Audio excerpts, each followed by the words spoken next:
va où?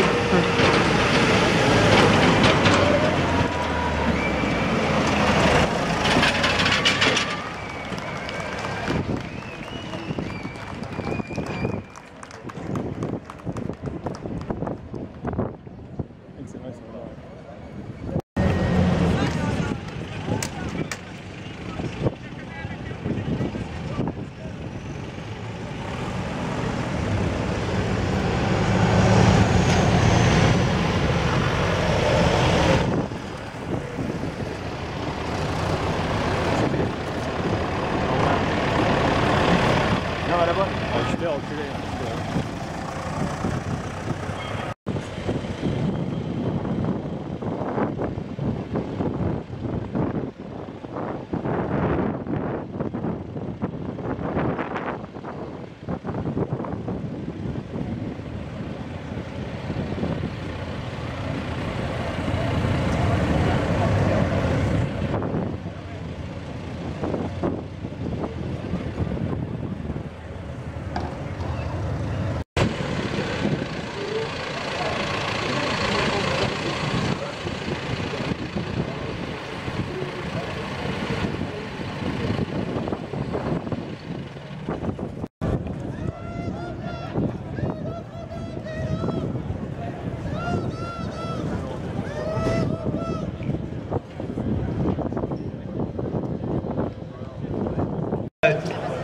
Du coup, on voulait vous dire deux, trois petits trucs.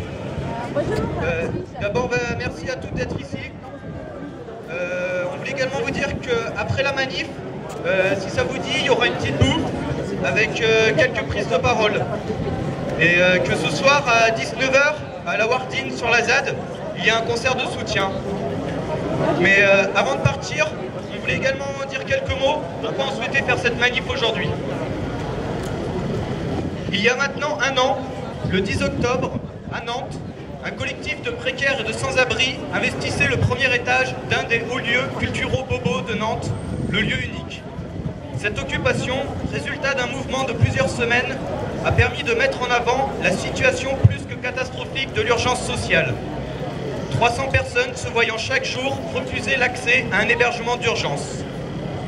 Au bout de 3 semaines, au petit matin, le lieu fut expulsé. Mais cela ne suffit pas à arrêter le mouvement. L'après-midi même, ce fut la salle municipale de la manufacture qui fut occupée, puis expulsée dans la foulée. Quelques jours auparavant, c'était un foyer d'hébergement ouvert habituellement que 2 semaines par an, qui était investi et expulsé là encore dans la foulée. Depuis, c'est un bâtiment abandonné, appartenant à l'État, qui est squatté par une centaine de personnes et qui était jusqu'à quelques jours menacé d'expulsion. Ils ont finalement eu 4 mois de délai supplémentaire. Une semaine après le début de l'occupation du lieu unique, le 16 octobre, à une trentaine de kilomètres d'ici, à Notre-Dame-des-Landes, l'État donnait l'assaut sur la ZAD afin d'expulser les habitantes qui résistaient à la construction d'un nouvel aéroport international. Quelques heures après la première expulsion, le préfet annonçait que tout était fini et que l'occupation militaire ne durerait encore que quelques jours. Mais malgré les milliers de CRS et gendarmes mobiles, malgré plus de 6 mois d'occupation militaire, malgré toutes les autres tentatives d'expulsion, la zone est dorénavant bien plus habitée et cultivée qu'avant les expulsions. Leur dénommée Opération César n'a été qu'un échec face à tous les actes de solidarité qui ont eu lieu de par la France et même plus loin et qui ont nourri la résistance sur place.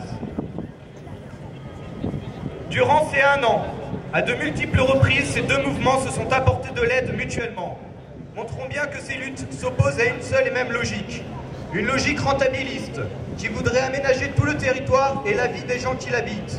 Une logique qui voudrait, pour des questions d'attractivité internationale, raser des milliers d'hectares pour faire un aéroport inutile. Une logique qui voudrait, au nom de cette même attractivité internationale, repousser toujours plus loin les plus démunis. Et c'est également, encore pour cette raison, que l'on apprend que le square d'Avier, dernier espace vert du centre-ville, risque d'être rasé au profit d'un centre commercial. Cette logique ne s'arrête pas à la région nantaise, elle s'applique bien au-delà. Ce sont des régions entières qui sont désertifiées alors que les métropoles ne cessent de grandir. Et c'est parce que quelques puissants décident de l'organisation globale du territoire que ces dernières années, de partout, se sont intensifiées les expulsions. Que ce soit des expulsions destruction de terrains ou de bâtiments occupés. Ou alors, comme on en a vu un nouvel exemple il y a 9 jours, des expulsions hors des frontières. Chaque semaine, la police réprime et arrache à leur lieu de vie des centaines de personnes, allant même jusqu'à les arrêter dans le bus scolaire. Alors aujourd'hui, ici, à Nantes, montrons notre résistance à leur système. Montrons-leur qu'ils ne peuvent expulser sans nous trouver sur leur chemin. Montrons-leur que nous sommes déterminés et que nous allons gagner. Ni aéroport, ni métropole, non à toutes les expulsions.